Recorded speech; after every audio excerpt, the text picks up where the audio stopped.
give myself away.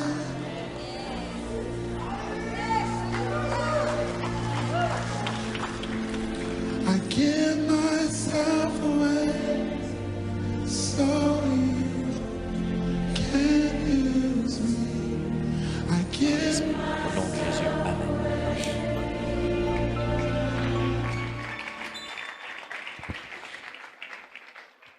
Bonsoir.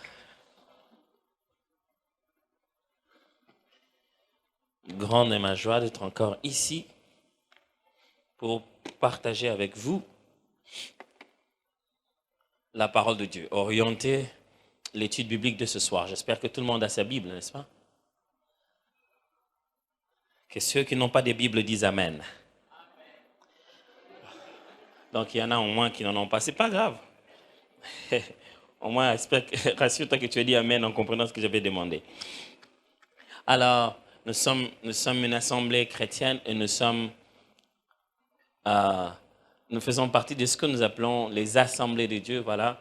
L'une des choses à laquelle nous croyons fermement, c'est la totalité de l'évangile, la parole de Dieu, le plein conseil de Dieu. Ça fait partie même de notre logo. Chaque fois, on met une grosse Bible dans le logo des assemblées de Dieu. On ne met même pas une sorte d'oiseau pour parler du Saint-Esprit, rappeler la Pentecôte, mais on met une grosse Bible qui parle de plein évangile pour rappeler que c'est là la source même de la Pentecôte, la parole de Dieu, la pleine parole de Dieu. Alors, nous devons être des étudiants des Écritures et aimer la parole de Dieu. Donc, si vous n'aviez pas votre Bible, demandez la Bible du voisin. Vous allez regarder ensemble. Mais vous pouvez avoir au moins des notes, un autre moyen de pouvoir écrire. Alors, je vous assure que ça me coûte beaucoup de temps de transformer cette série que j'avais préparée en une série d'études bibliques. Parce qu'à l'origine, je l'avais fait en une série juste des sermons. Mais maintenant, là, je la transforme complètement en une étude. Et c'est très, très, très, très long, très abondant. Mais je vais surtout nous pousser à naviguer dans cette pensée d'études bibliques. Ok, donc ce soir et le mercredi, peut-être pas prochain, mais le dernier mercredi du mois, je vais nous entretenir sur quelque chose que j'appelais les 7 lieux de rencontre avec Dieu. Les 7 lieux de rencontre avec Dieu. Juste le dimanche après le séminaire, j'ai dû exhorter brièvement sur quelque chose que j'avais appelé les lieux d'impact. Vous vous souvenez bien de ça? Parler de l'impact de Damas, l'impact des Pénuels, l'impact de la Pentecôte. C'est plus ou moins dans la même pensée, mais c'est complètement un peu différent dans quelques 2 ou 3 choses. Il s'agit ici de la rencontre avec Dieu. J'appelais ça 7, au chiffre 7, lieux de rencontre avec Dieu. 7 lieux de rencontre avec Dieu. Donc, nous allons faire une étude biblique, donc d'une de ces mots très inductive sur chacun de ces lieux que je propose comme des lieux de rencontre avec Dieu. On va se mettre à les étudier calmement, les textes à l'intérieur calmement. Je ne veux pas cette fois-ci vous servir de maître juste pour étudier et résumer et pour vous donner les principes. Non, le mercredi, c'est pour qu'on étudie ensemble, pour que vous puissiez bien comprendre quel est le contenu de ce texte. Donc, j'appelais ça 7 lieux de rencontre avec Dieu. Tout le monde est prêt?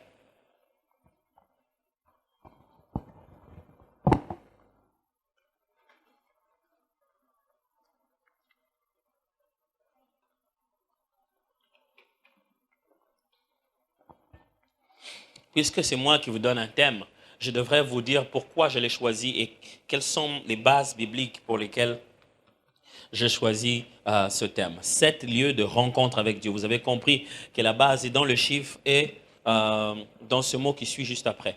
Donc, 7 lieux de rencontre. 7 endroits différents où Dieu nous rencontre, où nous nous rencontrons avec Dieu. Voilà, c'est ça le meilleur terme. C'est 7 endroits différents où il y a une rencontre entre l'homme et Dieu. Il y en a plusieurs que l'on pouvait regarder dans la Bible, c'est dire ici, il y a une rencontre spéciale avec Dieu. Là, il y a une rencontre spéciale avec Dieu. Mais j'en ai choisi que 7 que nous allons lire ensemble. Et avec une idée de progression pour qu'on sente comment ça évolue Nous allons les étudier ensemble. Lorsque l'on parle d'une rencontre, il y a toujours des questions qu'on se pose. Donc, c'est quoi? On a rencontré quoi? On l'a rencontré où? On l'a rencontré quand? On l'a rencontré pourquoi? Ce sont des questions que l'on pose toujours. Lorsqu'on veut étudier une rencontre, on doit poser ces questions. C'est qui est-ce qu'on a rencontré? C'est où est-ce qu'on l'a rencontré? C'est quand est-ce qu'on l'a rencontré? Pourquoi est-ce qu'on l'a rencontré? Alors donc, toutes ces pensées, toutes ces idées viennent ici dans ce texte, dans ces idées que nous allons partager, dans ces pensées de rencontre avec Dieu. Essayez de voir. La première question est déjà résolue, elle est très facile. Qui est-ce qu'on est en train de rencontrer? Ou la réponse est claire, c'est Dieu qu'on rencontre. On rencontre Dieu. Mais vous allez comprendre qu'à la rencontre de Dieu, il est possible que vous vous rencontrez vous-même. En fait, c'est très facile parce que vous rencontrez l'original. Donc, l'original, c'est celui qui vous a créé. Donc, vous vous rencontrez vous-même. Personne n'a rencontré Dieu et sortant de là sans avoir une autre image de lui-même. Chaque fois qu'on rencontre Dieu, on se rencontre. Alors, en Dieu, vous vous voyez tel qu'il vous a créé. Vous avez l'opportunité d'évaluer l'image qu'il a de vous et l'image que vous avez de vous-même. Et au bout de la rencontre avec Dieu, il sait faire aussi une rencontre avec soi. Et ça, c'est un peu plus loin. Mais donc, j'aimerais parler ici donc de cette affaire de Dieu nous rencontrer. La foi chrétienne, la vie chrétienne est basée justement sur une rencontre avec Dieu. Les jours où il nous a rencontrés. Le jour où il nous a rencontrés, nous on pense que c'est le jour où on l'a rencontré. Ça fait toujours une confusion. On se dit, bon, le jour où je rencontrais le Seigneur, et puis il dit, non, non, non, c'est le jour où moi je t'ai rencontré. En fin de compte, on s'est rencontrés. Mais en réalité, il faut le dire, c'est lui qui a fait le pas pour venir nous rencontrer. Mais ça nous a permis, nous aussi, d'être en contact avec lui et de le rencontrer. Nous disons l'avoir rencontré, mais en réalité, c'est lui qui nous a choisis et non lui, nous qui l'avons choisi. Mais lorsque l'on parle donc de la rencontre avec Dieu, rencontrer Dieu, avoir une rencontre avec Dieu, nous devons savoir que chaque fois qu'on rencontre Dieu, il amène aussi une révélation de nous-mêmes, comme je l'ai dit tout à l'heure. Il vous permet de vous connaître. Il vous permet de lui connaître. Il vous permet aussi de vous connaître vous-même. Vous vous connaissez mieux dans votre rencontre avec Dieu. Ça devient un peu plus clair. Vous comprenez maintenant, ah ok, Dieu comme ça, ah ok, moi je suis comme ça. Mais ce que vous devez savoir de très très très important, premièrement, c'est que Dieu est partout. Je dois établir ces bases pour qu'on étudie ensemble. Dieu est partout. Même si je parle de rencontrer Dieu, je ne suis pas en train de dire que Dieu quitte un endroit pour un autre et devient absent à un autre. Ok? Dieu est partout. Comprenez bien le verbe être. Dieu est partout. Ça ne veut pas dire Dieu va partout. Ça va? La présence de Dieu n'a pas besoin de déplacement. Pour que Dieu soit ici, il n'a pas besoin d'être venu ailleurs pour venir ici. Quand la Bible dit « l'Éternel est venu », cette expression parle de la manifestation de Dieu, d'une visitation particulière. Mais Dieu est partout. Son être n'a pas besoin de déplacement. Ça s'appelle de l'omniprésence. Très souvent, lorsqu'on explique l'omniprésence, les gens ont tendance à croire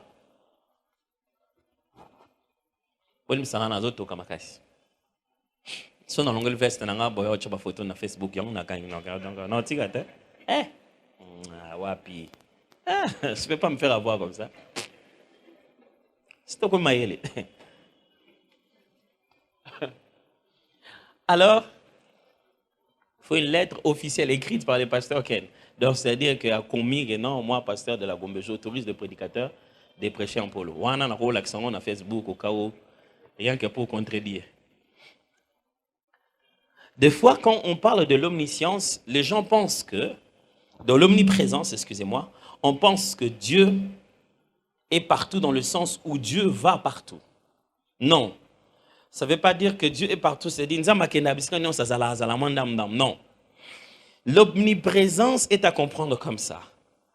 Partout est là où Dieu est. C'est vrai que c'est un peu, ça fait mal. Je vais vous expliquer mieux. Quand je suis ici, Tous les attributs de Dieu sont liés l'un à l'autre. Quand on comprend bien l'omniprésence, c'est très lié à l'omniscience. C'est comme une chaîne des attributs de Dieu. Ça se présente comme ça. Alors, quand Dieu est partout, ça signifie, tel que je suis là, je ne suis pas à la porte, n'est-ce pas? OK? Je ne vois pas ce qui se passe devant. Je suis devant ces paniers et devant vous. Donc ma présence est ici. Comment vous savez que je suis ici? Parce que je ne suis exposé qu'à vous. OK? Vous êtes les seules personnes que je vois maintenant. Mais déjà, je peux vous dire que je ne vois que vos fronts, je ne vois pas vos parties. OK? Parce que je ne vous vois que de devant. Mais ce que vous devez savoir, quand Dieu vous regarde, il vous voit de partout. Alors, voilà le problème qu'il y a. Si Dieu vous regarde et vous voit de partout, il est où? Il se tient à quel angle? Donc, Dieu n'a déjà pas de problème de perceptive. Il ne se tient pas dans un angle qui l'empêche de voir un autre. Hein?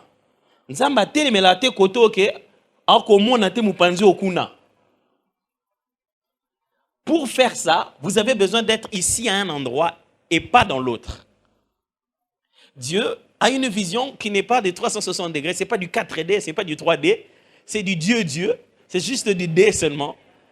Il voit tout au même moment et de partout. Ce qui veut dire, nous, on a besoin d'être ici, en face de vous. Après, je quitte ici, je suis devant la route, en face de la route. Lui, la route, nous, partout, tout le monde est devant lui comme ça, au même moment. OK? C'est-à-dire qu'au même moment, il est. De sorte que ce que vous appelez passé, vous appelez friture, chez lui, tout ça, c'est être. C'est en fait tout qui est devant lui comme s'il n'avait pas besoin de se déplacer. Est-ce qu'en expliquant bien? C'est clair, hein? Exact. Alors, l'omniprésence de Dieu n'est pas à croire à une vitesse de flash qui non, non, non.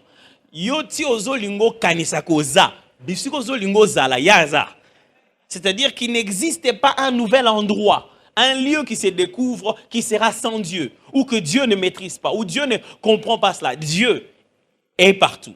Mais ça ne veut pas dire pourtant qu'il se manifeste ou confirme sa présence ou son être à tout endroit. Pour dire, pour affirmer, comment je vais dire, pour confirmer ou pour donner son approbation à cet endroit.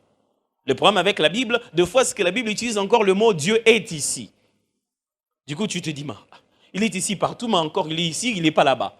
Alors, deux fois, la Bible dit Dieu est ici pour dire que Dieu se manifeste ici ou Dieu approuve cet endroit. À ce moment-là, sa manifestation est réelle. Donc, on ne peut pas se cacher. La Bible le dit, même un fourmi tout noir, n'est-ce pas, dans un grand ténèbre, on ne peut pas se cacher de lui. On ne peut pas se cacher de lui. Parce qu'il est et il voit partout en même temps. Dieu est partout. Même quand je parle de rencontrer Dieu dans un endroit bien précis, je suis conscient que Dieu est partout. Mais qu'est-ce que je veux dire? Deuxième vérité, c'est que même si Dieu est partout, il a des endroits qu'il choisit de se révéler. Maintenant, on dit toujours Dieu est là. C'est toujours le verbe être. Mais ici, le verbe être est dans l'idée de la manifestation, de l'approbation, de la démonstration de sa présence. De plus loin, du demeure qu'il choisit. Il y a des lieux que Dieu choisit comme un endroit où il habite. Ça ne veut pas dire qu'il est là-bas et là-bas, il n'est pas. C'est juste une expression de sa part qui veut dire ici devient un lieu de rencontre permanente. On fait des rencontres permanentes. On se voit ici. Demain, si tu viens, on se verra encore ici. Ailleurs, je peux te rencontrer où je veux, mais si tu as des problèmes, des lieux, tu peux revenir ici. J'y fais siéger, cette fois-ci, une autre type de ma présence qui s'appelle Shekinah, la gloire présente et manifeste de Dieu. Ici, je manifeste ma gloire. Ici devient le lieu où je garde ma nuée. Je vais là-bas, je serai là, mais ici, de loin, tu sauras que je suis là. Je me donne une sorte d'adresse fixe pendant un moment. Alors, dans la Bible, vous trouvez Dieu faire ça. Il se donne des genres d'adresses fixes. Vous connaissez quelques adresses? Comme quoi? Hein?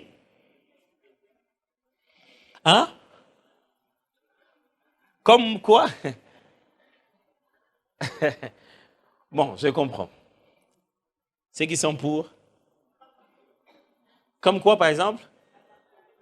Comme les tabernacles, oui, il y a le choix du tabernacle, oui.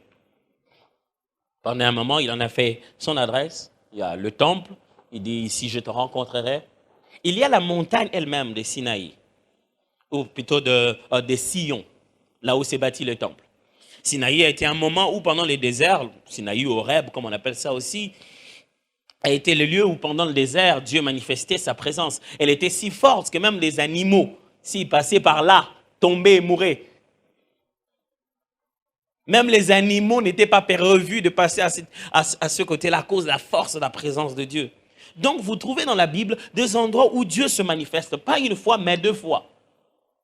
Justement, Jacob va, il revient, il voit des choses. On trouve des endroits qui restent des lieux symboliques où on y va et Dieu se manifeste. Et je suis ici en train de parler, non pas par interprétation de la Bible, mais je veux ici parler maintenant du point de vue de l'expérience. Je ne sais pas comment vous justifiez ça, mais jusqu'à ce jour, il y a des endroits où, quand on y arrive, on rencontre Dieu d'une façon particulière. J'espère vous expliquer ça. Mais c'est comme s'il y a eu un impact si fort là-dedans. Je veux vous faire peur un tout petit peu, mais c'est juste pour que vous puissiez vous rendre compte que la Bible est très très profonde, elle est très très vaste. Il ne faut pas la comprendre superficiellement. Alors, Jacob dit ceci lorsqu'il voit la vision de l'échelle, ou des marches qui montent au ciel. Il le sort en disant ceci. C'est ici la maison de Dieu, c'est ici la porte des cieux. Vous vous souvenez de ça? Ok. Le mot qu'il dit par porte des cieux, c'est en hébreu un mot qui veut dire le portail céleste. C'est-à-dire, il y a ces... Au moins sur vos autres films, à Théaba Mickey. Quel est le meilleur film qui fait ça beaucoup? Il y a des films quand on regarde, on n'a pas... Bazan la monde ou pas, mais bazan la machine, moi, sur la pélition, font les lomo, hein? Sur la kimina kat, sauter, après, babimikuna. On appelle ça un portail spatio-temporel. Alors, le mot que Jacob utilise en hébreu veut dire, c'est une ouverture d'un autre temps, d'un autre espace, d'une autre dimension spirituelle que je viens de voir. Naza awa, mais awawa, na mondo okuna. C'est-à-dire, dans un autre monde, c'est-à-dire que Naza na Philadelphie, mais na moli mosoko tali Philadelphie, awa weza na porte ya likolo. Vous avez vu ça? C'est-à-dire que na cause à place moussous, et mon épée saté, mais ceux qui n'aient na Philadelphie, na connexion moko, il na likolo. Il y a comme un portail. C'est ce que Jacob est en train de dire. C'est comme ça, donc Dieu, je ne sais pas vous expliquer, mais il fait de certains endroits comme des portails. Si tu vas à cet endroit en prière, il se fait quelque chose. Je ne sais pas vous expliquer ça. Je ne peux pas baser une théologie et vous bombarder des versets dessus. Ce sont les quelques éléments que j'ai constatés. Et je ne veux pas vous dire que vous devez être en train de chercher ces endroits-là. C'est ces endroits-là, quand vous le trouvez, que vous avez la solution à vos problèmes. Non, je ne suis pas en train de vous dire ça. Mais je suis juste en train de vous dire que Dieu choisit de consacrer un endroit et de s'y manifester régulièrement. Jusqu'aujourd'hui, Sion reste toujours Sion. Quand Dieu te donne rendez-vous à cet endroit, quand il y a quelque chose à faire avec toi, quand tu arrives à Jérusalem, ça reste toujours la terre de promesse. Il y a toujours une visitation divine jusqu'à ces jours. Ça, c'est le Dieu de la Bible. Ce qui veut dire, c'est que j'appelle ici lieu de rencontre. Ça n'a rien à voir avec l'omniprésence de Dieu. Ça n'a rien à voir avec les lieux choisis par Dieu, des gens de portail. Ici, ça a à voir avec votre parcours de la vie. Quand vous vivez, votre vie, c'est comme une marche. Vous êtes en train d'évoluer, de vous déplacer à l'encontre de vos promesses et de ce que Dieu veut faire avec vous. Et les différentes étapes de votre vie, sont comme des lieux. On était au lieu appelé naissance, et puis on quitte au lieu appelé ceci. Ces différentes étapes de votre parcours sont comme des changements géographiques. Une sorte de géographie des destinées. Parce que vous êtes en train d'aller dans votre destination. Et lorsque l'on change ces positions géographiques, dans notre parcours, il arrive un endroit où Dieu nous rencontre particulièrement. C'est comme si nous allions comme ça et il y a des intersections qui arrivent des fois. Wap! Il y a quelque chose de fort qui reste dans toute ta vie. Après, tu continues. Et puis, à un moment donné, il y a un wap encore. Ça t'arrive de temps en temps, ça n'arrive pas tout le temps. Mais quand ça vient, ça te pousse tellement fortement que ça te donne une certaine direction dans toute ta destinée. Ce sont ces lieux-là dont je suis en train de parler. J'en prendrai ici comme de lieux physiques, mais je les expliquerai après comme de lieux symboliques, comme des lieux de notre destinée. On est toujours là? Vous devez savoir aussi que quand Dieu nous rencontre, il laisse souvent une révélation, une orientation et une histoire. Je vous ai dit la première vérité que quand Dieu nous rencontre ou quand on rencontre Dieu, on se rencontre soi-même aussi. Et j'expliquais les principes de l'omniprésence et j'expliquais la manifestation ponctuelle de Dieu à un endroit géographique et j'expliquais ce que j'entends par lieu ici, que j'appelle les 7 lieux de la rencontre avec Dieu. Et je suis aussi en train maintenant de vous dire un deuxième principe, c'est que quand Dieu se manifeste, il nous laisse une révélation, une orientation et une histoire. Quand nous rencontrons Dieu, nous le comprenons mieux qu'avant. Il y a une révélation, c'est-à-dire une connaissance non apprise de sa personne. On arrive à un niveau, on dit Zamba Zalakane Boye. Il insuffle dans notre homme intérieur un nouveau bagage de lui, qui aurait pu nous falloir des années s'il fallait que ça passe par le cerveau. Oyebiye malam usiko. Pourquoi? Parce que tu l'as rencontré. Il se manifestait à toi. Tu as un témoignage personnel. Maintenant, il le sait révéler. Il te reste une révélation de sa personne. Il ne te reste pas qu'une révélation. Il apporte souvent aussi, j'insiste sur le mot souvent, une orientation. Après avoir eu une rencontre avec Dieu, du coup, on sait dans quelle direction il faut aller maintenant. Du coup, l'avenir commence à avoir un peu plus de sens. Si on ne sait pas tout, on sait au moins où aller. Si on ne sait pas absolument tout, il y a quand même des directives qui deviennent un peu plus claires. On ne rencontre pas Dieu pour qu'il nous laisse dans la confusion. On rencontre Dieu pour qu'il nous oriente. Quand il se manifeste à nous, il vient donner des choses claires. Vous savez, il y a des gens que Dieu rencontre et qui ne savent pas poser des questions. Et quand la manifestation est partie, la gloire de Dieu est partie, il commence à venir nous poser à nous les questions. Imaginez Kaka, Marie, a écouté un ange. Ange a dit non, l'Esprit du Seigneur sera sur toi et tout ça là. Il dit non, Marie, voilà, je te salue. Le cet enfant qui naîtra de toi, il s'appellera Jésus. Puis il a dit, oh, ok, c'est bon. Et s'il y avait non, écoute, on a passé un abon. Parce qu'on a écouté un ange, moi, oh, le saint enfant qui naîtra de moi, ça s'appelle. Et ça m'a dit, Nino, maman, est-ce qu'il y a un homme dans le bas qui n'a? Pour nous, tout n'est qui était. Alors, quand il y a la manifestation divine, ça reste toujours une conversation. De la même manière que tu as une conversation avec Dieu dans la prière, tu parles, il t'entend, il parle, tu l'entends, il y a échange. Même quand il y a manifestation divine, il reste une possibilité d'échanger avec Dieu. Dans toute l'histoire de la Bible, vous voyez Dieu se manifester, envoyer un ange, apparaître même physiquement. Abraham prend du temps en train de lui répéter, il dit, bon, ok, que le Seigneur ne se fâche pas. Même si tu trouvais 100, alors. Il dit, le Seigneur ne se fâche pas cette fois-ci, je vais payer, j'ai demandé encore, qu'il n'ait pitié de moi. Et si tu trouvais 50, Abraham prend du temps de causer, d'expliquer, de parler. Jacob, qu'est-ce que j'ai dit? Gédéon, il prend du temps de causer avec l'ange. Il parle, il explique, il dit à l'ange, non, non, non, si Dieu était avec nous, il dit non, si, il lui dit, bon, nakena, nazoya, zelanga, azeliye. Des fois, nous avons l'impression que Dieu fonctionne, je ne sais pas moi, comme une sorte d'électricité qui n'a pas un générateur très stable. Non, quand Dieu se manifeste, il est là. Il contrôle ça très bien. C'est lui le maître de tout esprit. Alors, c'est l'occasion jamais de s'ouvrir et de parler. Et de parler avec lui. Quand on parle avec Dieu, Ce n'est pas lui qui nous impose les pensées. Il te dit non, quand je vais l'apparaître, il me posera que telle et telle autre question. Non, non, non, ce n'est pas ça ce qu'il fait. Sinon, Zacharie, lui, il aurait pu avoir des bonnes idées, de ne pas poser des questions qui allaient énerver l'ange. Quand il dit, bon, voilà, il dit, mais comment cela se fait? Plus ou moins la même question que Marie. Maintenant, je dis, ok, moi, je me tiens devant le Seigneur. Et tu ne parleras pas.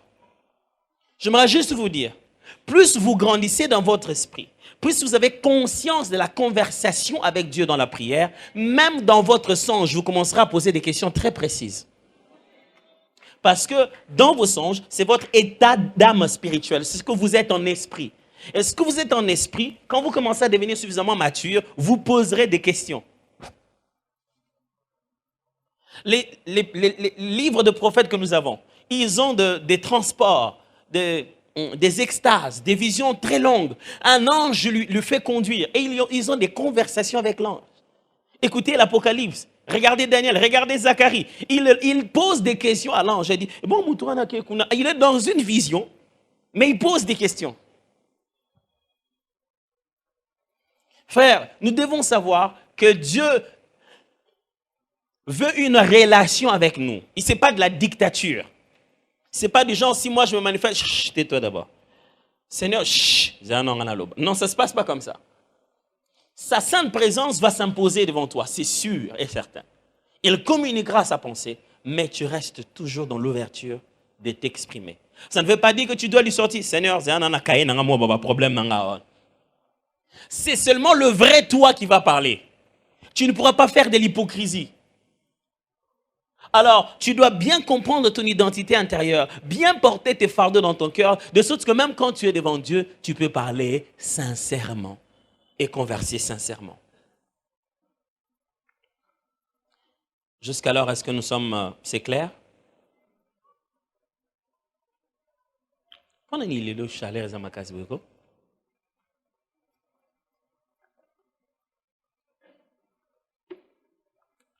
Premier lieu de rencontre, la rencontre du jardin d'Éden. Ce que nous allons étudier aujourd'hui, si on a le temps, on va étudier un autre aussi, un autre lieu de rencontre. La rencontre du jardin d'Éden.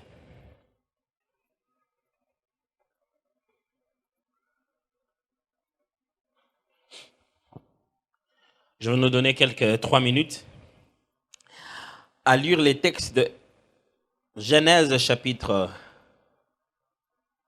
3, du 1er au 24e verset en fait. Genèse chapitre 3, 24, 1er à 24. Donc à nos Bibles, faites une lecture mentale devant votre texte. Lisez-les d'abord pendant 3 minutes et puis je vais continuer.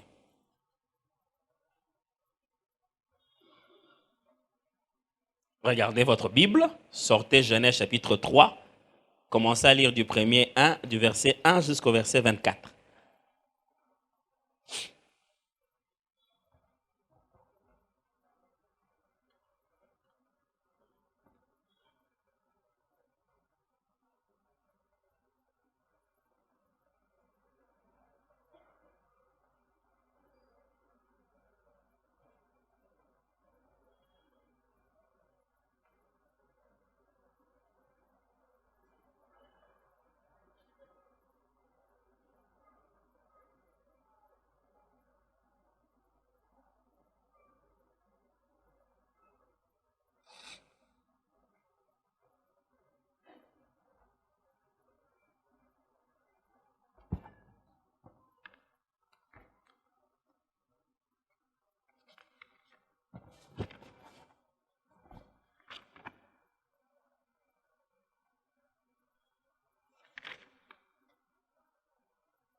Vous y êtes?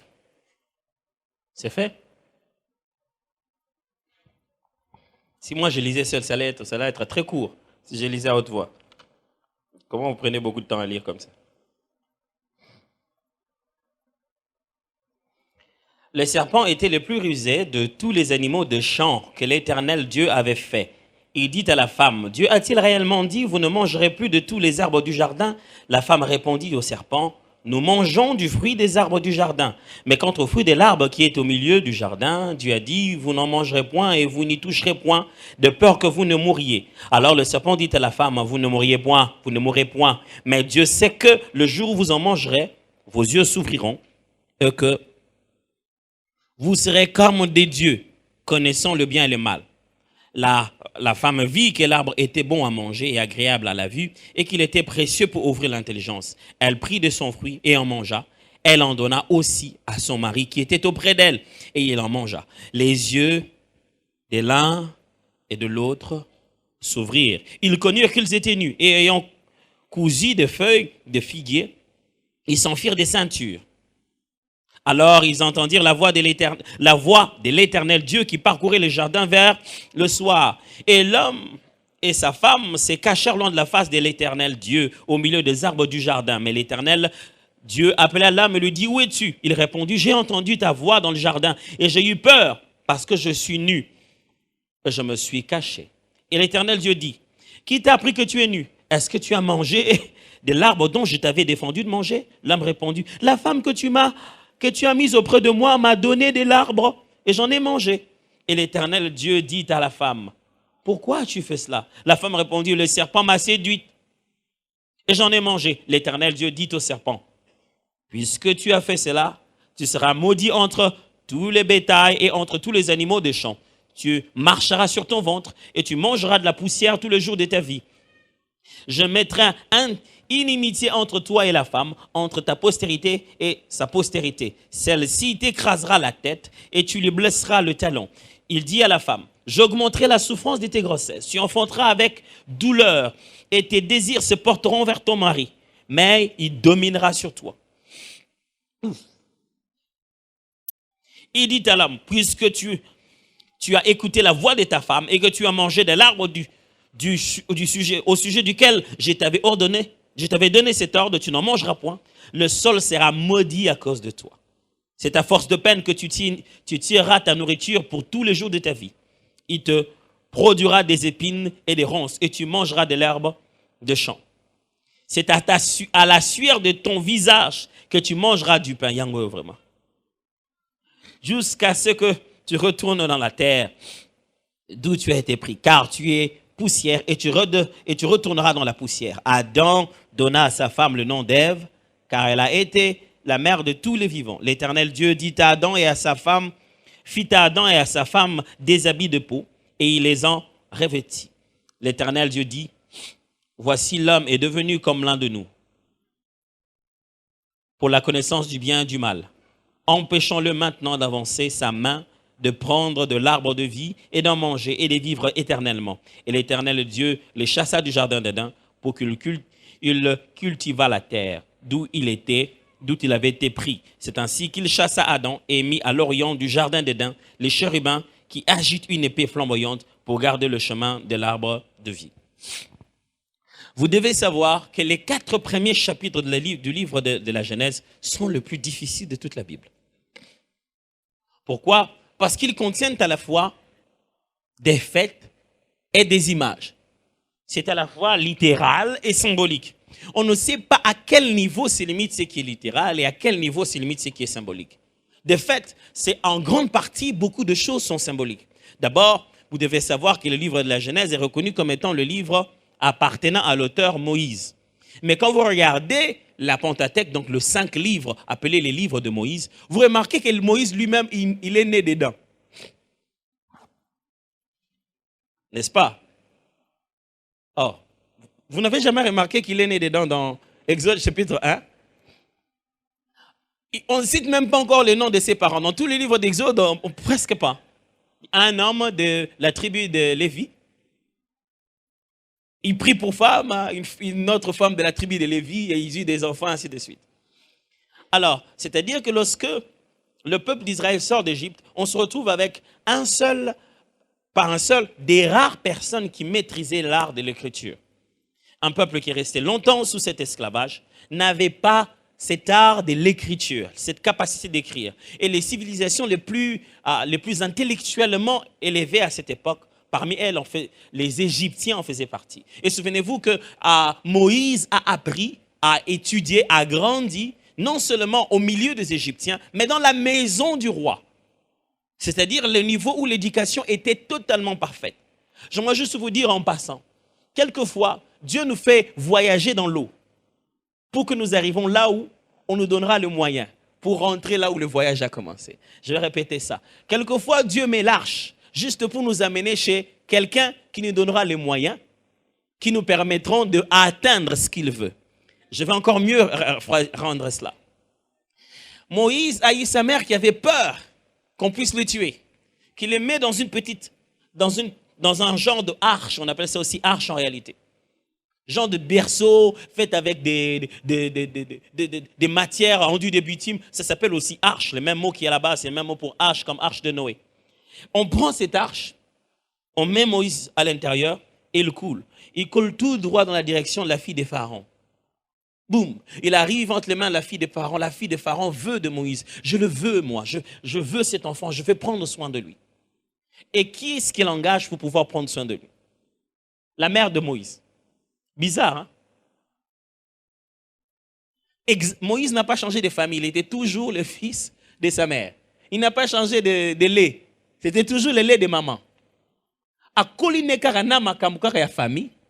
Mais Dieu l'a greffé un endroit où il va recevoir les choses qui seront utiles dans sa destinée. Quelquefois, nous pensons que Dieu nous a mis au mauvais endroit. Tu peux être au mauvais endroit pour de bonnes choses.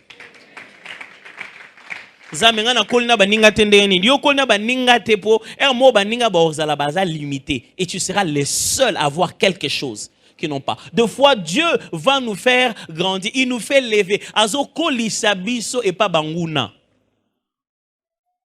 Tu as grandi au milieu de tes adversaires. C'est comme ça Moïse. Il a grandi au milieu de ses adversaires. Et c'est ce Moïse-là qu'on le reconnaît comme auteur du livre de la Genèse. Qu'est-ce qui se passe? Alors quand il arrive dans le désert et quand il passe ses moments de prière, ainsi de suite, on sous-entend que Dieu lui a révélé la parole. Il lui a révélé cette partie de l'Ancien Testament. Non seulement ça, aussi, le peuple juif était très rigoureux en matière de tradition. Il transmettait la tradition orale avec une grande fidélité. Il tenait beaucoup à ça. Donc Moïse n'a non seulement eu la révélation, il a eu aussi l'héritage de la tradition. On racontait les uns les autres, qui est ton père, tu viens d'où? On disait à chacun qui était le papa d'eux, qui était le papa d'eux. Il a trouvé aussi au milieu des anciens une tradition qui pouvait le rencontrer, d'où les choses sont venues, il vient de d'où, comment les choses se sont passées.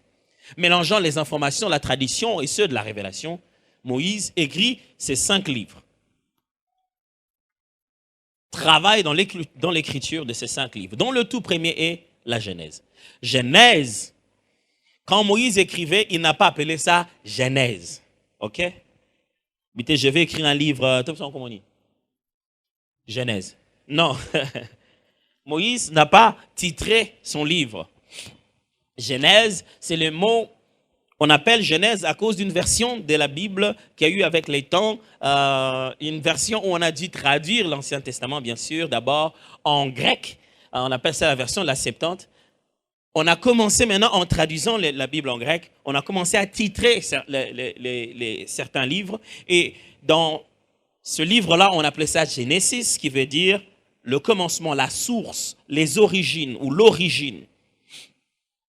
Mais dans l'Ancien Testament, ou disons dans le Tanakh, dans le livre ancien des Hébreux, ils n'appellent pas ça Genèse. Ils appellent ça Bereshit. C'est-à-dire le tout premier mot que vous avez dans la Genèse, au commencement. C'est seulement ça ce qu'ils mettent. Ils appellent ça au commencement. Et dès que le titre du livre, c'est au commencement. Du coup, tu commences à lire au commencement, Dieu créa. C'est comme ça. Ils ont juste pris le premier mot qu'il y a dans la Bible et ils mettent là la tête au commencement. Que ce soit Genèse, que ce soit au commencement, que ce soit Genesis ou que ce soit Bereshit, les deux disent exactement la même chose. Les choses qui sont passées au commencement. Comment l'univers a été créé. Dans la Genèse, vous avez l'angle de vue de Dieu sur comment il a créé l'univers. Darwin a sa façon d'imaginer. Les autres scientifiques ont leur façon d'imaginer. Mais ici, Dieu nous donne, de manière substantielle et symbolique, d'où vient l'univers. Il ne nous dit pas absolument tout, mais il nous dit les origines de l'univers et tout de suite, il zoome un peuple. Dans la Bible, Dieu ne parle pas de l'origine de l'univers et il commence à aller en Afrique, en Europe. Non, il montre d'où tout a commencé et puisqu'il est en train de parler d'un seul peuple, il va zoomer juste ce peuple-là. Le peuple d'Israël. Il montre l'origine de l'univers et puis il le retrace par rapport à ce peuple appelé le peuple choisi de Dieu. C'est ça le livre de la Genèse. Et dans les 4 premiers chapitres, il y a beaucoup de choses qui sont très symboliques. Il y a beaucoup de choses qui dépassent notre ère. On se demande, Banyamango serpent azalaka ndenge. C'est pas un zaka ndenge ni sikopo ba modiri sikopo ba notamona na makolo.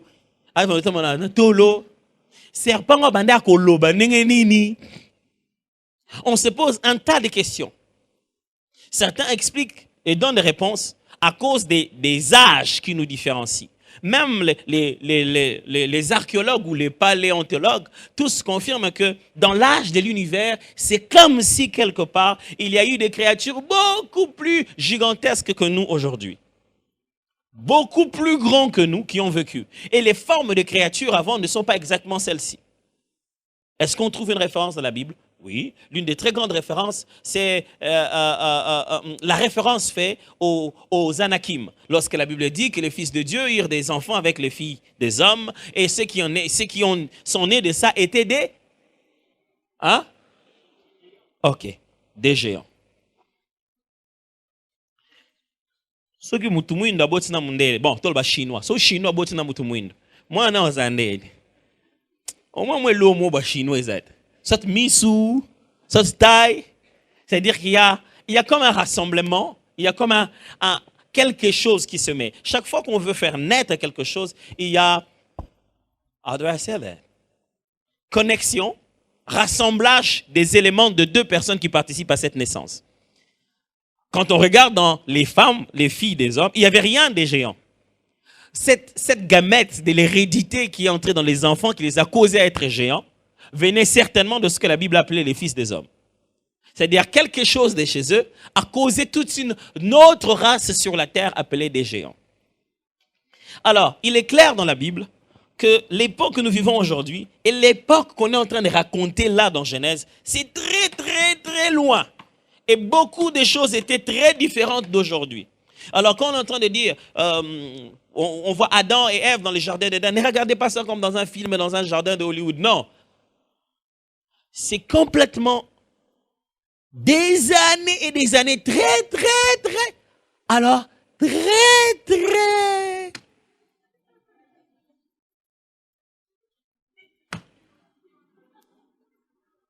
Très, très loin. Ça va? On va maintenant faire ensemble l'étude biblique. Ah ben non, si, c'est Verset 1, on y va. Le serpent était le plus rusé de tous les animaux de champ que l'Éternel Dieu avait fait. Il dit à la femme, Dieu a-t-il réellement dit que vous mangerez de tous les arbres du jardin? Moi, j'ai une version sans verset. J'aimerais juste me rassurer que je m'arrête au bon verset.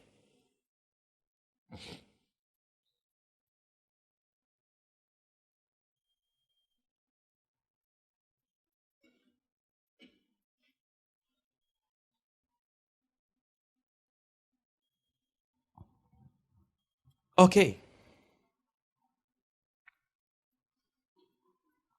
Le serpent était le plus rusé de tous les animaux de champ que l'Éternel Dieu avait fait. Il dit à la femme, Dieu a-t-il réellement dit, vous ne mangerez pas de tous les arbres du jardin? C'est là le verset 1.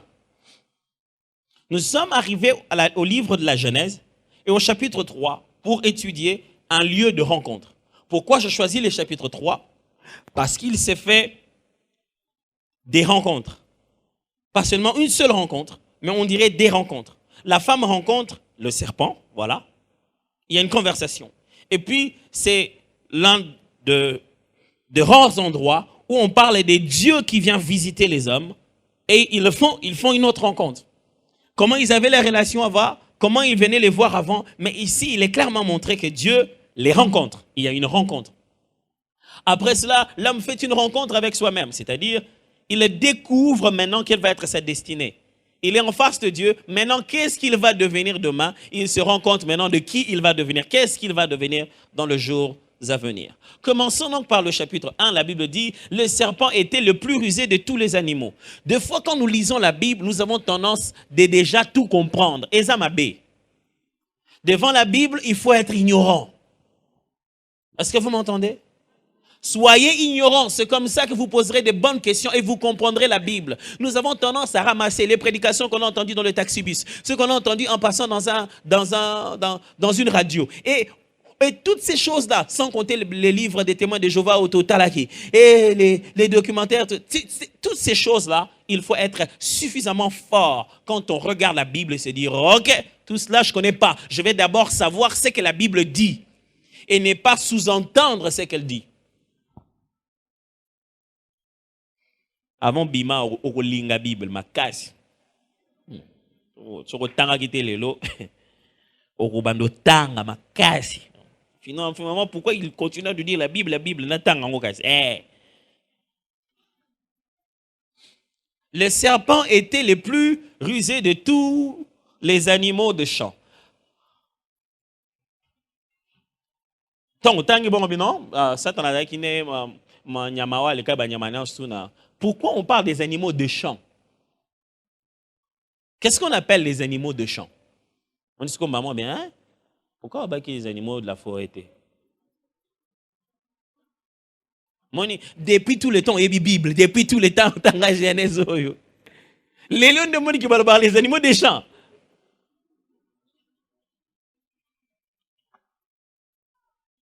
Vous êtes sûr que le serpent est le plus rusé des animaux des champs?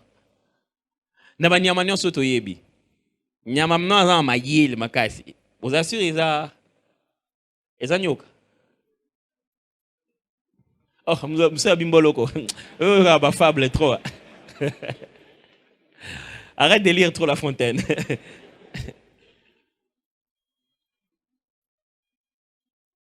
Allez, le plus rusé de tous les animaux. Vous êtes sûr que c'est le serpent? Le serpent était le plus rusé de tous les animaux de champ, au pluriel, que l'Éternel Dieu avait fait. Vous avez vu qu'il parle des animaux, pas d'un champ, mais des champs. Vous avez vu ça? Ou bien, est-ce qu'avant au monde, ou bien, bara, nyoka azaki nyama wa leke ba nyama nyonsu na maele. Alors, si vous restez trop général à croire que vous avez compris la Bible, vous aurez du mal à en sortir des vraies applications, des choses que Dieu vous demande vraiment de faire. La plupart des fois, dans le christianisme du Congo, les gens ont l'impression que la Bible ne se manifeste pas. Pourquoi? Parce que ce qu'ils ont interprété des Écritures est complètement faussé. Du coup, ils s'attendent que ce qu'ils pensent que la Bible dit puisse se manifester. Ça ne se manifeste pas. Pourquoi? La Bible ne dit pas ça. C'est en fait ça le problème. Et on dit comme pasteur, comme onction, oh yo quand ça que Bible lobby et loba nango bongo te. Alors du coup, toi tu t'efforces, tu dis mais Seigneur, yo mtoloba na makomina ngate. Wana Joana na zandu mtaloba eke eza bongo ngana loba bongo te. Alors, nous devons faire un effort de savoir ce que Dieu a dit. Je vais vous dire une chose. Si tu te mets sur ce que Dieu a dit, il l'accomplit certainement. Dieu est si fidèle à sa parole. Il est sa parole. Jamais je n'ai vu quelqu'un comprendre les vérités des Écritures telles que c'est écrit. Foutant-moi quelque chose. Non, la parole est simple. Elle s'accomplit simplement. Si tu es dans exactement ce qu'elle a dit, elle se fait sans effort, normalement. Frère, attendez, on ne parle pas d'un gouvernement humain. On ne parle pas des moyens techniques. On parle de créateur de l'univers. Qu'est-ce qu'il manquerait de faire de ce qu'il a dit? Rien du tout. S'il a dit qu'il va faire ça, et tu as découvert qu'il va faire ça, et tu lui as demandé, et il va le faire. Mais très souvent, nous nous basons sur des choses que nous n'avons pas vraiment compris. Mais yo on peut expliquer non teozo qui n'est qu'à gauche droite boy. But n'a rien à expliquer binote. Nga na komini, ngemanda ngam na pesa no réponse non. Mon but à moi, c'est d'abord de vous faire aimer les Écritures et de vous faire poser les bonnes questions. Vous devez vous déranger de poser les questions. Le mot serpent qui est utilisé là-bas, c'est un mot générique pour parler des types de reptiles. Ça ne dit pas vraiment un genre de serpent bien particulier. C'est un nom général en hébreu. Ça ne veut pas vraiment dire nyokayandenge boye. C'est un mot un peu trop générique qui peut aussi dire reptile de n'importe quelle manière. Ce qui veut dire que certains disent c'était un serpent. Il y a même un commentateur très connu, Adam Clark, qui dit pour lui c'était un orang-outan. Il y a même un autre qui dit c'était un dragon-serpent. Chacun imagine des trucs parce que c'était trop générique. On parle seulement d'un genre de reptile qui fait une conversation bizarre. Il parle avec la femme. On sous-entend qu'il était possible de parler entre animaux et humains, on ne sait pas, mais il y a eu un langage. Ils ont conversé, ils ont échangé. Et si cela était une chose bizarre pour la femme, on aurait vu sa réaction. Mais, babando solo là, baso na peu normal. Donc, et maintenant, comme ça moi cité dans le jardin, oh, yo ne solo ba. Ça sous-entend qu'il existait une certaine capacité de communiquer, une certaine capacité de parler. Je dis ça sous-entend, ce sont que des hypothèses. Mais on voit clairement dans les textes qu'il n'y a pas eu de surprise, il n'y a pas eu de waouh, donc on voit quelque chose qu'on appelle un serpent qui parle à la femme. Je ne vais pas faire le commentaire par mot à mot et chaque verset, on ne pourra pas finir ça ici. Il parle à la femme. Il y a une conversation. Et dans cette conversation, il arrive tout de suite à dire à la femme, Dieu a-t-il réellement dit? Premièrement, qui lui a dit que Dieu avait dit? Pour qu'il vienne demander si Dieu avait réellement dit. Quand Dieu avait dit ça à l'homme et que l'homme a dit ça à la femme, est-ce que les serpents étaient présents aussi? Est-ce que vous êtes en train de voir ces questionnements? Donc, ngai nazaki na mwasi na ngai to soyona pasteur Roland pas yoye. Oui, si moi mais est-ce que pasteur Roland peut aller à l'obak? Yosé ouais pasteur na zoloban. Je ne sais pas si vous êtes en train de voir comment ça se présente. On est en face d'un soi-disant serpent qui a été capable d'avoir l'information que l'homme a communiquée à la femme. Il a cette info. Et il vient, dans sa causerie, il pose une question. Dieu a-t-il réellement dit? Il pose un doute dans la femme. Une autre question. Pourquoi il ne va pas chez l'homme direct? Or, en réalité, souvenez-vous, dans la Bible, Jésus donne un principe très important. Il dit, lorsque un voleur veut entrer dans une maison pour la détruire, il s'attaque d'abord à l'homme fort. C'est bizarre de constater que l'homme fort de la maison, c'est la femme. Ok, je ne dis rien.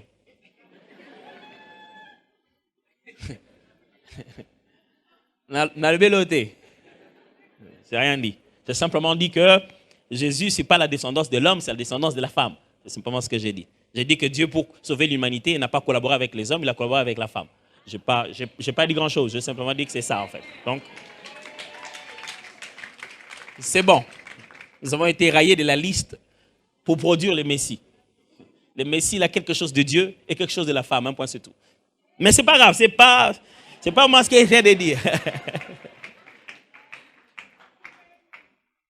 Les serpents choisissent celui, il s'est dit, si je touche lui, je vais avoir de l'impact. Pourquoi ne pas toucher l'homme? Pourquoi ne pas aller parler à l'homme? Comme ça, du coup, tu peux résoudre le problème. C'est lui le chef de la famille. Pourquoi c'est à la femme? On va voir ça. Il dit à la femme, Dieu a-t-il réellement dit? La femme dit, oui, Dieu a dit que nous ne devons pas manger des fruits du jardin. Vous souvenez-vous, la question c'est, Dieu a-t-il réellement dit que vous ne devez pas manger des fruits? Et la femme répond, et dit oui, Dieu a dit qu'on ne doit pas manger des fruits. Dieu a dit la femme dit non, Dieu a-t-il dit, Dieu va, je vais les lire pour ne pas commencer à m'embrouiller, ça ne sert à rien. La femme répondit au serpent, le serpent dit, Dieu a-t-il réellement dit, vous ne mangerez pas tous les arbres du jardin? La femme répondit au serpent, nous mangeons du fruit des arbres du jardin. Mais quant au fruit de l'arbre qui est au milieu du jardin, Dieu a dit, vous n'en mangerez point et vous n'y toucherez point, de peur que vous ne mouriez. Est-ce que nous avons le bail qui est boliate? Non, nous avons le bail qui est boliate. Mais oh, sinon tu es au kufa. Tout de suite, le serpent affirme.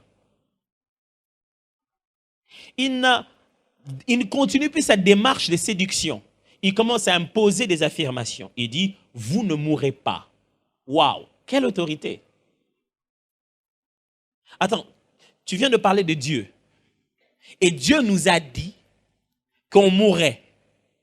Toi, tu affirmes que nous ne mourrons pas. Regardez, nous sommes dans une conversation où, si nous sommes dans un contexte de supérieur et d'inférieur, d'homme et d'animal, cette conversation ne tient pas debout. Parce que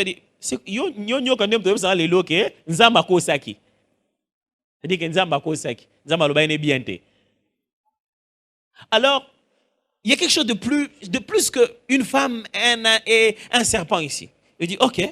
Il dit, vous ne mourrez pas. Il affirme. Le serpent dit, Bokoku fanabinote. Alors le serpent dit à la femme, vous ne mourrez point. Mais Dieu sait que le jour où vous en mangerez, vos yeux s'ouvriront et vous serez comme des dieux connaissant le bien et le mal. Quand ils ont mangé, qu'est-ce qui s'est passé? La Bible dit, leurs yeux s'ouvrirent et ils ont connu le bien et le mal. Le serpent avait raison.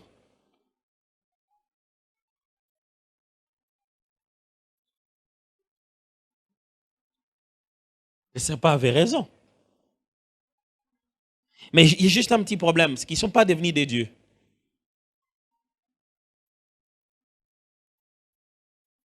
Pour devenir comme l'un d'entre nous, il faut l'autre arbre, qui après leur est interdit. Mukolosa tanazolo ba vérité. Yeba que jour en aokosa. Le jour où te dit, t'en as une vérité. Yeba que ngoza lokuta. Les diables ne peuvent pas te dire une vérité sans mensonge. C'est-à-dire qu'il faut que tu n'aies tes abongos. C'est-à-dire que c'est attends c'est l'effort. Absolument il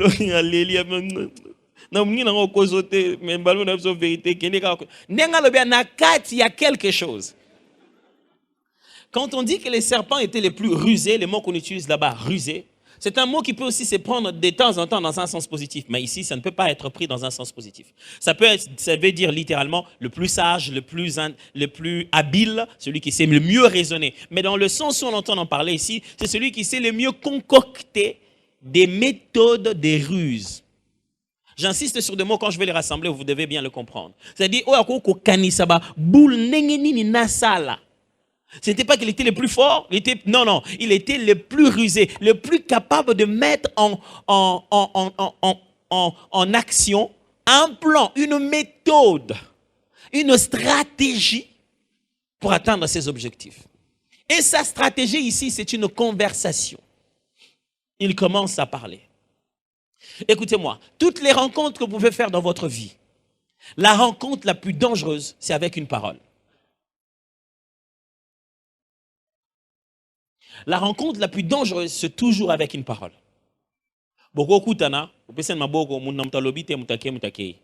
Mais ceux qui m'alobé bandi, yeba qui est commis dangereux. Quand la parole sort, la parole est multidimensionnelle. Elle affecte le physique, le spirituel, l'émotionnel. La parole affecte absolument tout. Ce que commis makamba loba, faut qu'il barre. Est-ce que vous l'en avez bien? Alors, pourquoi les serpents parlent? Pourquoi les serpents parlent? Parce que ça ne s'affiche plus dans un certain niveau. C'est beaucoup plus élevé maintenant. Il y a une rencontre avec la parole. Je vais rassembler tout ça. Et la femme a parlé, le serpent lui dit, non, vous ne mourrez pas. Dieu sait que quand vous allez manger ça, voilà.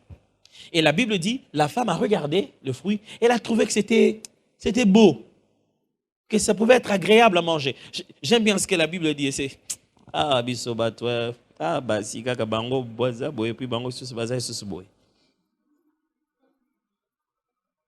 la femme vit que l'arbre était bon à manger et agréable à la vue. Ok.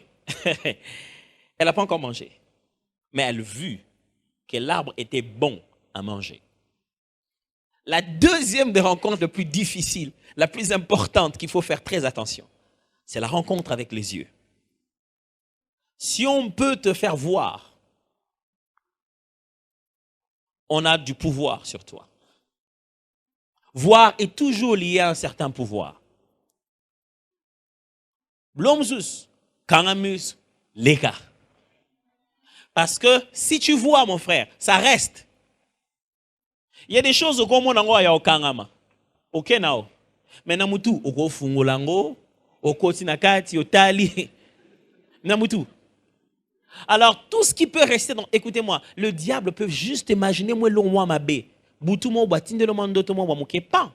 Mais puisque c'est resté dans ta base de données, ça servira à te faire hésiter quelque part dans ta destinée. Si dans ta tête, tu n'as pas été suffisamment clair à savoir si ce songe était de Dieu ou non, cette chose reste latente durant toute ta vie. Ah, vraiment, est-ce que vraiment je connais plein de couples qui, pendant leur préparation de mariage, pendant qu'ils s'est préparés dans leur fiançailles, ils sont mariés. Mais il avait eu un songe, un frère était venu lui dire, c'est pas un mariage, mais malgré ça, elle a eu tellement de confirmation dans le positif, elle a avancé dans le positif. Donc, chaque fois, ce qui va soigner, mon problème, mon afandi. Ça veut dire le diable est tellement stratégique qu'il peut vous programmer à moi virus, moi capteur, moi traceur. Pas. Ok, comme nous mutu munene, mu commence Canada. Au coup le loko apema. Nini. Un petit quelque chose que tu as vu, que tu as dû recevoir d'une certaine manière par tes yeux, est entré pour te programmer petit à petit. La femme elle vit que c'était bon à manger. Est-ce qu'on voit que c'est bon à manger ou bien on lit à kané na mnoko. À ça là on a mis. Donc vu que c'était bon à manger, elle a fait ce que la Bible appelle la convoitise des yeux. Je veux revenir. Elle a vu que c'était bon à manger. Bon à manger et agréable à la vue. Et qu'il était précieux pour ouvrir l'intelligence. Le fruit n'est plus pour manger, c'est devenu un médicament. Pas n'importe lequel, c'est devenu un code du savoir. Je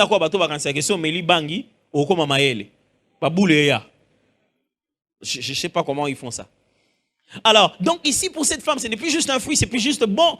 C'est important ça, savoir quelque chose d'autre dans la vie. C'est comme toutes ces personnes qui sont derrière chaque article de l'internet pour savoir quelle est la vertu de la mangue, la vertu ils cherchent des vertus de chaque fruit. Vertu à papa, non papa est bon que ça, n'a pas cancer. Faut lire combien. Après l'homme va essayer sur article comme ça, papa est baby saka. Oh papa est baby saka. Même les mêmes choses au monde ils ont un article il y a bien un article dans mon mabé. Les mêmes articles ils ont en même année. Baba ne l'ont mo quoi, puis on va du coup, azolia bitabe, azolia papa, azolia on sousteka pour bien. Non, ils appellent bouma ba cellule cancéreuse na quatre autres. La femme en est arrivée au niveau de placebo, l'effet placebo, c'est-à-dire que cette fois-ci et logo na nzoto et obika kaso na les locaux. L'effet placebo, c'est ce qu'on appelle en psychologie ou en médecine de comportement, le fait que on commence à devenir dépendant d'une certaine source médicale. Par exemple, si je pense que Nazan a gastrite, il faut qu'à bopé sanga ce qui gastro bon. Ce qui n'a qui mouté mananga na kanzo tout bien té, ata bisinga non ils ont yangote. Wapi. Non, on doit se sentir comme abé. Il faut kaka au pesanga gastro bon. Au quoi qu'ils ont créé au kati, au chenze labo, au komi gastro bon. Au piengai na meline maman no mieux qui bien qui si mute big sanga susté eza mutu nandi meliki siwana qui comme na oka lobiko na ngai, c'est-à-dire que la femme en est arrivée à un niveau où on se pose plus la question est-ce qu'on devient intelligent parce qu'on mange et c'est susté dans loko yonde son alengo eza na ba vertu moko ezo dépasser kolia. La femme n'a pas mangé le fruit pour remplir son ventre. Elle a mangé le fruit à cause de la promotion qu'on a fait. Ce qu'on lit fourré oyo et qu'on télécharge ma mégabyte autant. À partir de là, la femme ne veut plus juste manger un fruit. Elle veut l'intelligence qui vient avec le fruit. Depuis longtemps, on fait croire aux gens qu'il y a une connexion comme ça pour un savoir universel, ainsi de suite. Et puis, elle prit de son fruit et en mangea. Elle en donna aussi à son... Ok. Elle en donna aussi à son mari, qui était auprès d'elle. Et il en mangea. Il était où? Quand Boabet Tamasolo. Du coup, il apparaît auprès d'elle au moment de manger, au moment de causer. Quand ils échangeaient, il était où? Au moment de manger, on voit clairement qu'il est auprès d'elle. Mais pour nous, père de famille, maman, on appelle ça conseil mot gratuit. Botika ko swana po bat ba bundeza biso. Mais yozo so na makasi ozo banon te songa mona wana nazobanga otona fikanga mona na évaluer loko nga mona tala tuko arranger on pe na ba dialogue mo mususu eleki oswana ja makasi misone na makasi na yote. Non mais mon mari n'aime pas ça. Tikanga mona loba o memelanga ngambu pamba. So si ba betuel bosa moi sino lobani.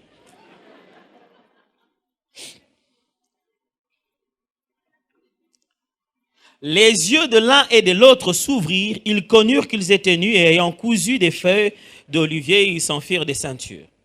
Si quoi, monde qui est nu, se rendre compte que, hey, ah, ce candidat est nu. Est-ce qu'ils étaient nus avant? Ça, c'est une bonne question. Est-ce qu'ils étaient nus avant? Vous êtes sûr? Hein? Moi, je vous dis non. Parce que la notion de nudité n'existait pas.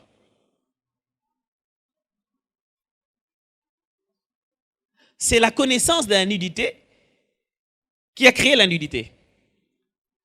La Bible appelle ça « J'ai connu le péché par la loi ». Ok? Quand il n'y avait pas de loi, ça n'était pas péché. L'information qu'ils ont reçue a amené la conscience du gène. Si être nu était une mauvaise chose, pourquoi il l'était?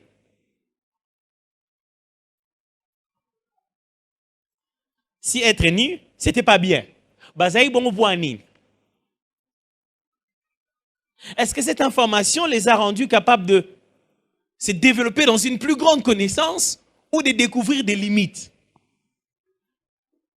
En ayant brisé la loi, ils se sont liés par la loi.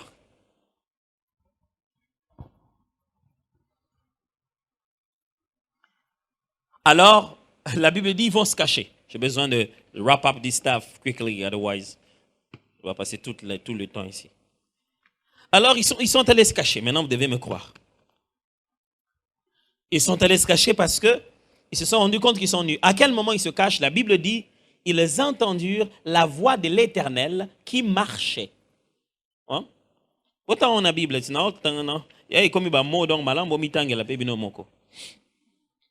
alors ils entendirent la voix de l'Éternel Dieu qui parcourait le jardin vers le soir.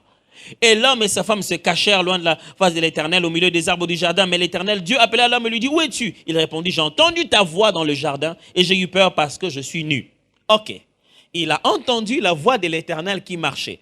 Beaucoup de gens ont idée sur les Indiens.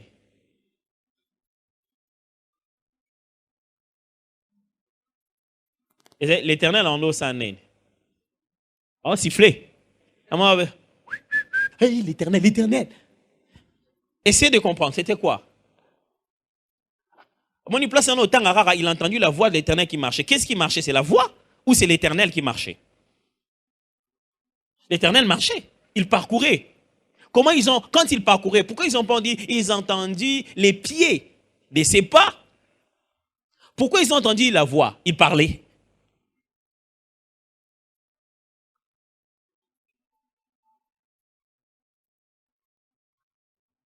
Ils ont entendu la voix de l'Éternel qui parlait. Ah, tous les kamba, l'Éternel ayaki ou ayaki te ayaki.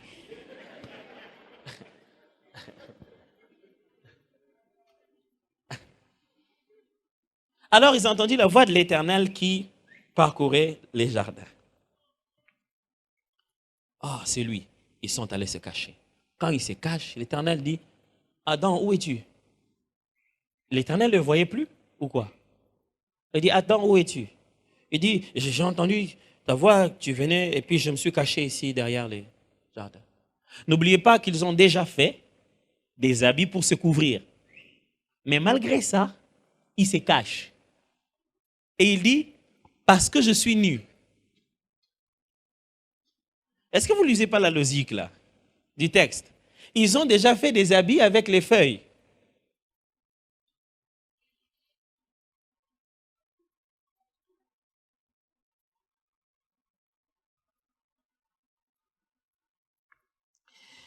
Les yeux de l'un de l'autre s'ouvrirent. Ils connurent qu'ils étaient nus. Et ayant cousu des feuilles de figuier, ils s'en firent des ceintures. Babani déjà commis battre, Babani déjà commis bomba. Ils commencent déjà à faire quelque chose. Mais quand ils entendent l'Éternel, ils vont se cacher derrière les arbres. Ils disent non, Éternel, comment on a pu se boiter? Ok. Qu'est-ce que tu as fait? Dieu lui pose une question très importante. Il lui dit, qui t'a dit que tu étais nu? Comment tu sais que pour que je sache que je suis nu, cela doit m'être dit? C'est-à-dire, l'Éternel, neni no yebi ke, pona yeba ke nazaiki ni efuba yebi sanga. Poni yebisanga te neni o yebi ke za oza nu. Pourquoi tu ne me dis pas comment tu es arrivé à réaliser ça? Et tu sais que j'ai besoin d'une information extérieure qui viendra me donner cette façon de voir. Qui t'a dit que tu es nu? Très bonne information. Ok. Il dit non, non, non. La femme que tu m'as donnée ici, elle m'a donné du fruit de manger. C'est le fruit qui a fait ça. Au lieu de dire le fruit a fait ça, il dit non, mais la femme que tu m'as donnée, justement, pour savoir que où tu n'es pas nomoro, c'est ça ce qu'on fait tous les jours aujourd'hui. Hein. Si Dieu était bon, c'est pourquoi tout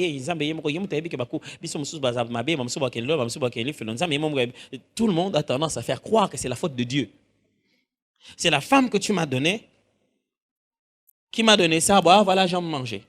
Dieu dit à la femme, ah, maman, pourquoi tu as fait ça? Il dit non, mais les serpents, c'est le serpent qui m'a fait croire que, bon voilà, c'était bon à manger et tout, puis moi j'ai vu que c'était bien. Il tourne chez le serpent, il ne dit pas, serpent, pourquoi tu as fait ça? Non, il tourne chez le serpent, directement il le condamne. Il n'y a pas de conversation, il n'y a pas de justification. Hein? Il n'y a pas de justification pour le serpent. Ok. Alors, le serpent ne peut pas se justifier. Il ne parle pas. On ne lui donne pas l'opportunité de montrer s'il est juste ou non. On le condamne tout de suite. On dit non. On lui donne une punition. On tourne vers la femme. On lui donne aussi des indicateurs de la souffrance qui l'attend. Et on tourne vers l'homme. On lui donne aussi des indicateurs de la souffrance qui l'attend. Pourquoi j'ai appelé ça la rencontre du jardin d'Éden? Dans le jardin d'Éden, c'est le moment où on pense qu'on connaît. C'est le moment où on pense qu'on a atteint le summum de notre savoir. On sait maintenant. On a consommé quelque chose qui nous a donné la connaissance. Le jardin d'Éden, c'est l'endroit où on pensait dans la vie que maintenant on maîtrise les choses. Maintenant que j'ai quitté graduat, je suis arrivé en licence, je comprends un peu mieux. Dans un jeune, maintenant, j'ai mieux maîtrisé la vie. Le jardin d'Éden, c'est le moment où l'information arrive à notre science, on voit le monde différemment. Mais si Jésus ne nous rencontre pas au moment où on pense qu'on a tout maîtrisé, c'est le moment où on va tout détruire. Pourquoi la nouvelle connaissance n'arrange-t-elle pas les conditions de l'homme? La nouvelle connaissance lui amène tout de suite une forme de culpabilité. Pourquoi ça se passe comme ça? Le serpent qui rencontre la femme, ce n'est pas n'importe quel serpent. C'est un serpent ancien, comme la Bible l'appelle. Le serpent ancien, la femme rencontre le diable qui est venu commencer petit à petit à la déprogrammer par rapport à son avenir. Frères et sœurs, il est bizarre que dans la journée, dans notre vie, la première personne qu'on a tendance à rencontrer, c'est le diable. Le diable vient d'abord pour nous rencontrer, vient d'abord pour nous détourner. Et le serpent vient, il amène un superbe message. Le message du serpent, c'est quoi? Par la connaissance seulement, tu seras libre. Tu n'as pas besoin de plus. Quand tu connaîtras, ça te suffit. Beaucoup d'informations t'aideront. La force de l'intellect, si on fait beaucoup de recherches, on prend ça en profondeur, on considère A plus B, c'est tout ce dont on a besoin. On n'a pas besoin de Dieu. Dieu aussi réfléchit comme ça. Dieu n'est qu'un grand cerveau. Si tu peux réfléchir, tu peux devenir Dieu. C'est faux. Alors, le diable dit, non. Ce qui va te libérer, c'est que tu aies une connaissance. Et la femme essaie, elle a la connaissance. Mais la connaissance que le diable donne ici, ce n'est pas juste une information, mais c'est de l'expérience. Pourquoi le diable te pousse jusqu'à l'action? Oh non, tu sens quoi? Ah non, mais tu sais, les hommes, c'est aussi bien, mais tu sais, yo comme déjà moi la mukebo, comme jeune fille déjà, tu commences à avoir une poitrine. Il faut toujours laisser aux hommes de toucher, parce que c'est ça qui va te permettre de bien grandir. Ok, c'est bon. En théorie, c'est vrai, mais finalement, il te pousse à l'action. Pourquoi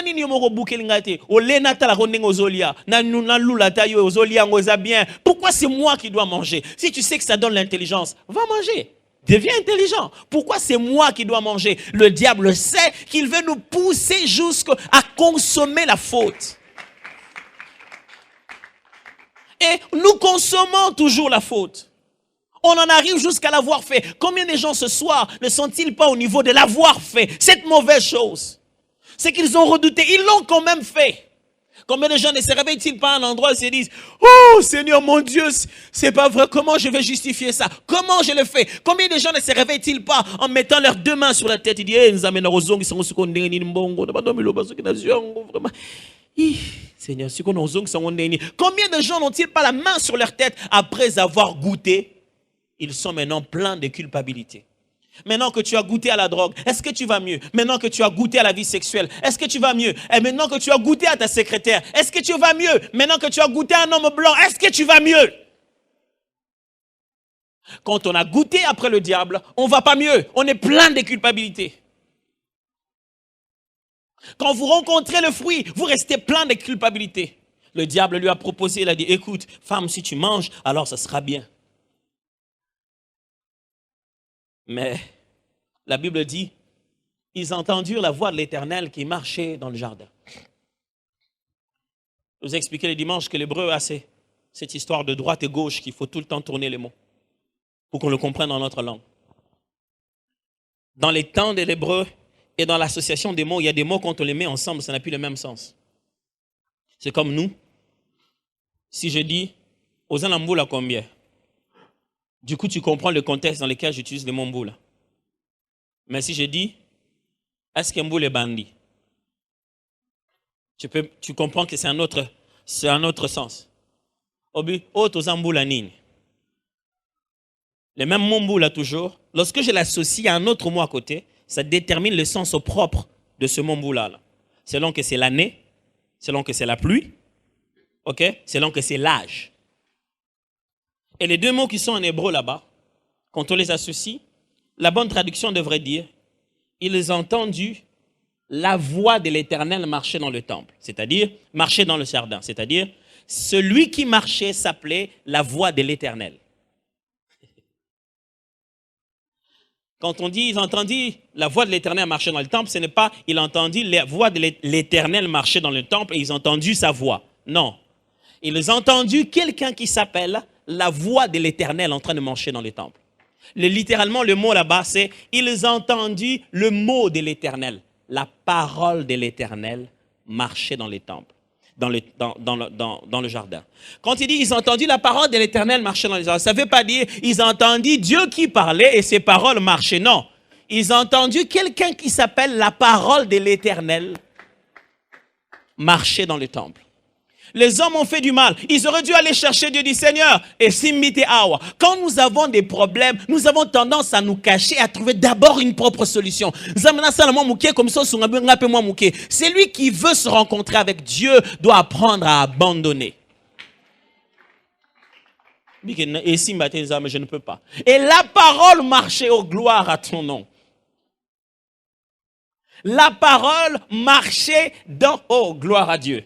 Il savait que sur la terre, il y a un problème. Quelqu'un a parlé à la femme. Il faut fixer cela. La parole est venue d'en haut et elle est descendue sur la terre. Frère, quand l'homme a commis le péché, ce n'est pas lui qui est allé chercher Dieu. La parole a commencé à les chercher dans les jardins.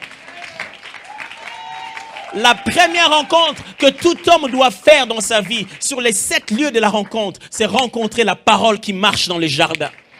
Jésus de Nazareth. On parle de Jésus. On dit Jésus. On dit qu'il y a qu'une église. Je ne vous parle pas de venir à l'église. Je vous parle d'être en face d'une parole qui sait que vous êtes nus. Oh, yeah.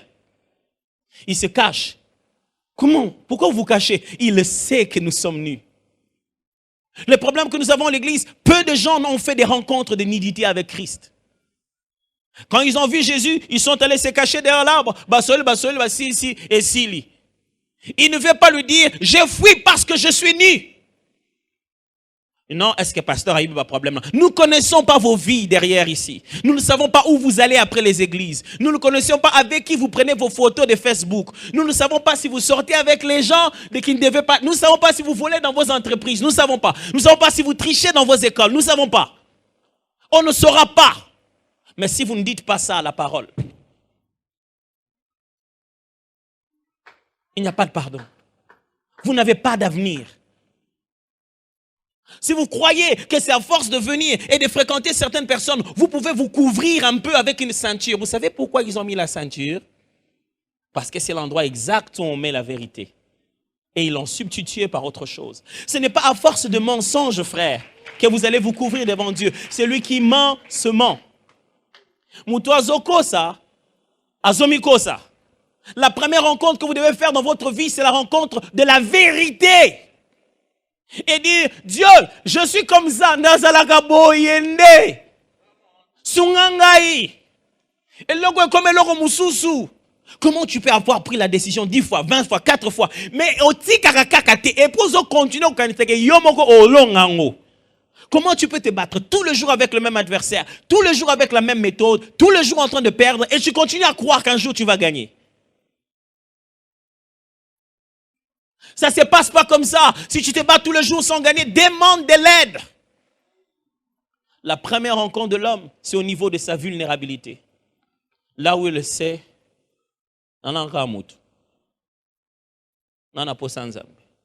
est-ce que dans ton jardin, tu as déjà entendu la parole marcher?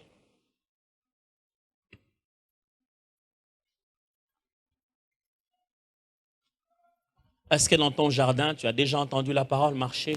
Combien d'entre nous ont vraiment Jésus dans leur vie? Prions un peu. Combien d'entre nous ont vraiment Jésus dans leur vie?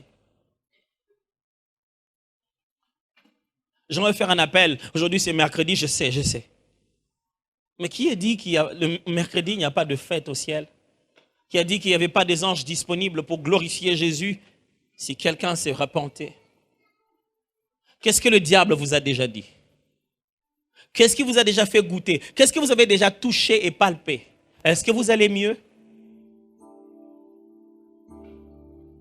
Où sont ces amis lorsque vous avez la gueule de bois le matin et que vous êtes encore sur les poids du vin que vous avez pris et vous n'avez pas pu vous contrôler? Où sont-ils? Vous avez goûté? Est-ce que vous allez mieux? Où sont ces amis qui vous ont dit « Na ajo kozang a petit copain te » Après, où sont-elles? Tu as goûté? Est-ce que tu vas mieux?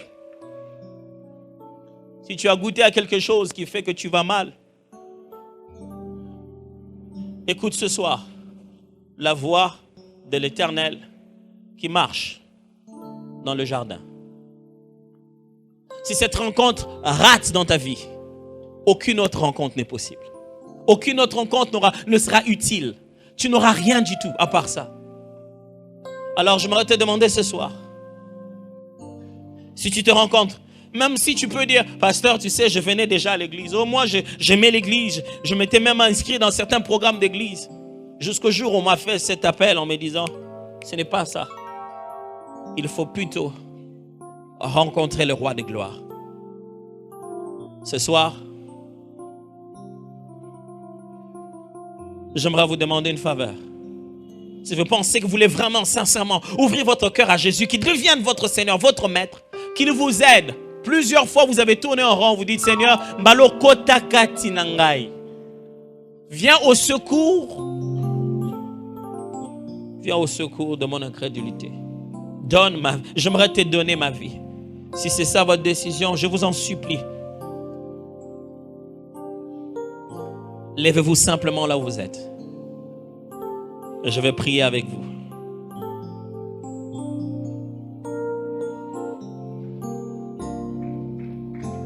Gloire à Dieu. La loi dans mon cœur toujours demeure, et ta vie à chacun. N'hésite pas, n'hésite pas. Si tu dois te lever ce soir, alors lève-toi. Et ta loi dans mon cœur toujours demeure, et ta vie à chacun coule comme un torrent. Je demande que vous qui vous êtes levés, s'il vous plaît, je vous en prie, pouviez-vous, s'il vous plaît,